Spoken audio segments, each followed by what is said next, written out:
2월 25일 정전 시작입니다. 자, 뉴욕 증시는 지난주부터 오늘까지 계속 혼조세를 보여주고 있습니다. 반등에 실패하는 모습인데 투자자들의 투자 심리가 좀 돈처럼 회복이 되지 않고 있습니다. 상하나 쪼모트 같은 경우에는 5.5 대 4.5 정도 비율로 나왔는데 지금 보시는 것처럼 대형주를 포함해서 특히 최근에 이 러셀 지수가 너무 부진해요. 네, 러셀 지수가 부진하다는 거는 투자자들의 중소형주들의 투자 심리가 많이 꺾였다는 거고, 이를 대변하는 것이 지금 최근에 금선물 지수는 역사상 최고치 랠리를 이어나가고 있는 반면에 비트코인도 꺾였습니다, 지금.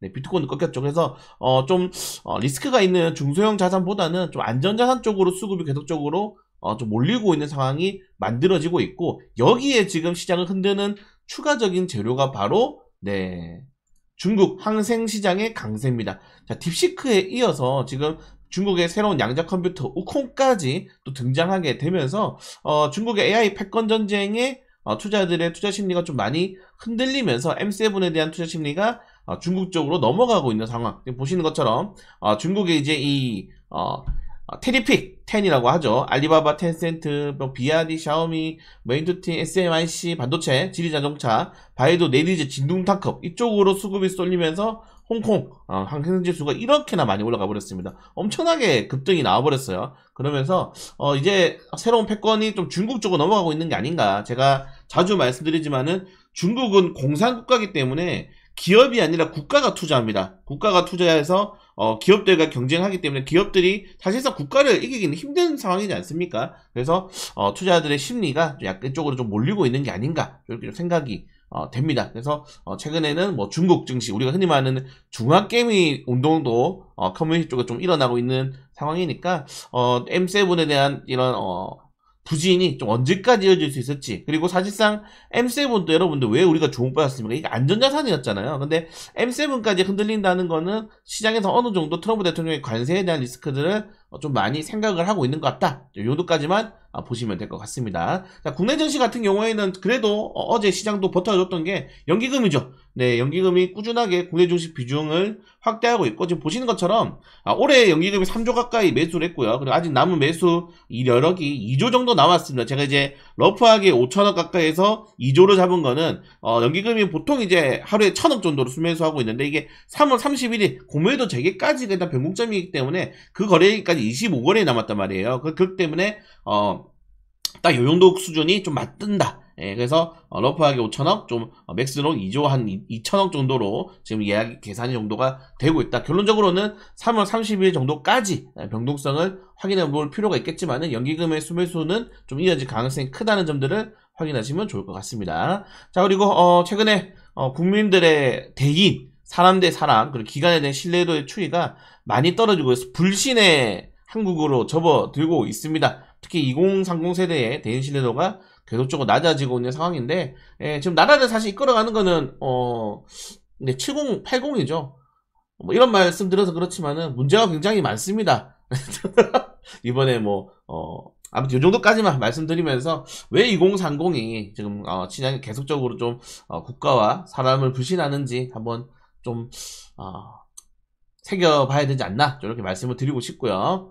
자, 그리고 달러 인덱스가 소폭 상승했지만은 국채 금리가 좀 조정이 나왔죠. 최근에 재무부에서 미국 장기 국채 금리 아직 매입 할 생각 없다라고 입장을 밝히게 되면서 추가적으로 큰 변동성은 나오고 있지 않습니다. 결론적으로는 지금 시장에서 큰 이슈가 우크라이나 러시아의 전쟁 종료, 그리고 트럼프 대통령의 관세, 여기 딱 가장 큰 두 가지 재료고, 이 관세 같은 경우에는 캐나다, 멕시코가 이제 3월부터, 그리고 나머지 상호 관세가 4월부터 시작되기 때문에 약간은 시간이 조금 남아있다 좀 생각하시면 될 것 같고, 그 대신에 러시아 우크라이나 전쟁 종료 같은 경우에는 시장에서는 호재로 좀 받아들여지고 있기 때문에 그런 것들을 본다면은 시장에서는 플러스 마이너스 정도 돼가지고 결국 좋은 종목을 잡는다면은 지금 같은 변동성 장세도 대응할 수 있다고 생각이 됩니다. 그래서 월스트리트 저널에서 트럼프 우크라이나 전쟁 접근법이 한국 등 동맹에 굉장히 불안감을 줄 수 있다라고 이야기가 나왔는데, 이것도 맞죠. 왜냐면 지금 러시아 우크라이나 전쟁 종료인데 우크라이나 빼고 지금 협상을 하고 있지 않습니까? 이제 더 이상 미국은 전 세계 경찰이 아니고 확실하게 본인들의 이득을 가져가는 그런 국가가 좀 되고 있지 않나 좀 이렇게 생각이 되고, 근데 우크라이나 전쟁 끝나긴 해야 돼요, 여러분들. 지금 전쟁이 3년 동안인데 사상자수 이거 엄청나게 축소한 거거든요, 서로. 엄청나게 축소한 것에도 불구하고 사상자 수 이렇게나 많습니다, 여러분들. 그래서 지금 3년 정도 진행되고 있는데 좀 빨리 전쟁이 종료돼야 되는 게 아닌가, 좀 이렇게 생각이 되고요. 그리고 트럼프 복귀 한 달 동안 미국 소비자들은 물가가 좀 불안하고 있지만은 여전히 기업인들은 경제가 낙관하고 있다. 왜? 법인세 계속 인하해주고 뭐 기업도 계속 리쇼어링 하면은 뭐 수혜주고 하니까 이런 것들은 기대감들이 커지고 있지 않는가, 좀 이렇게 생각이 되고, 이거는 새벽에 나온 뉴스예요. 네, 제렌스키와 금쪽은 내주에 만나서 광물협정 체결하겠다. 광물협정을 체결하게 되면은 이제 여기 이제 전쟁 종료할 때 이제 유엔군을 파병하든지 뭐 나토군을 파병하든지 해가지고 빨리 전쟁을 종료하고 이제 협상에 들어가겠다는 이야기를 밝히고 있는 겁니다.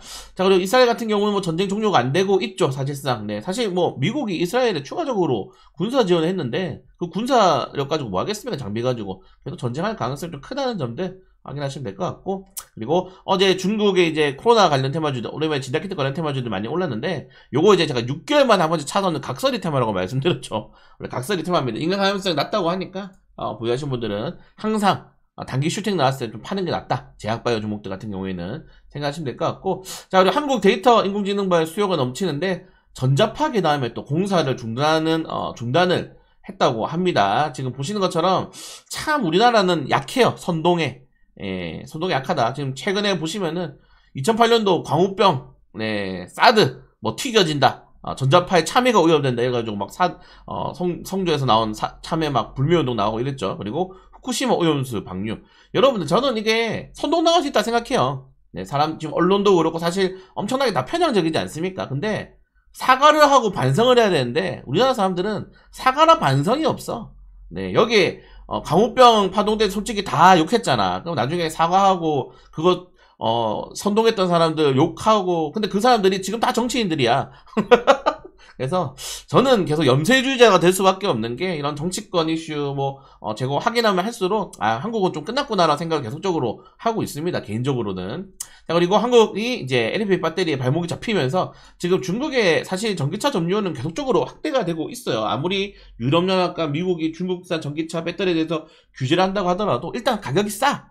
그리고 어떤 사짜 전문가가 얘기한 것 치고는 LFP 배터리가 성능이 굉장히 좋습니다, 여러분들. 성능이 굉장히 좋게 나오기 때문에 지금 보시는 것처럼 LG 솔루션을 제외하고는 CATA, BRD가 거의 압도적으로 지금 점유율을 파이를 좀 끌어가고 있는 상황이다, 이렇게 생각하시면 될 것 같아요. 우리나라 같은 경우도 삼성, SDI, SK온이 있긴 하지만은 그렇게 점유율이 굉장히 넘사벽으로 차이가 나고 있고, 이제 업종 자체가 다르죠. 우리나라 3사 같은 경우는 리튬 이제 이온 배터리이기 때문에, 근데 리튬 이온 배터리의 특징이 비싸다. 일단 비싸다. 사실 전기차 같은 경우에는 반박하실 수도 있는데 싼 맛에 타는 거 아니겠습니까? 정부 보조금 받고 이래가지고 싼 맛에 타는 건데 쉽지 않다. 그래서 우리나라도 결국 LFP 배터리에 투자를 해야 되는데 좀 많이 늦지 않았나, 좀 이렇게 생각이 됩니다, 개인적으로. 그래서 빨리 전고체 배터리 만들어야죠. 네.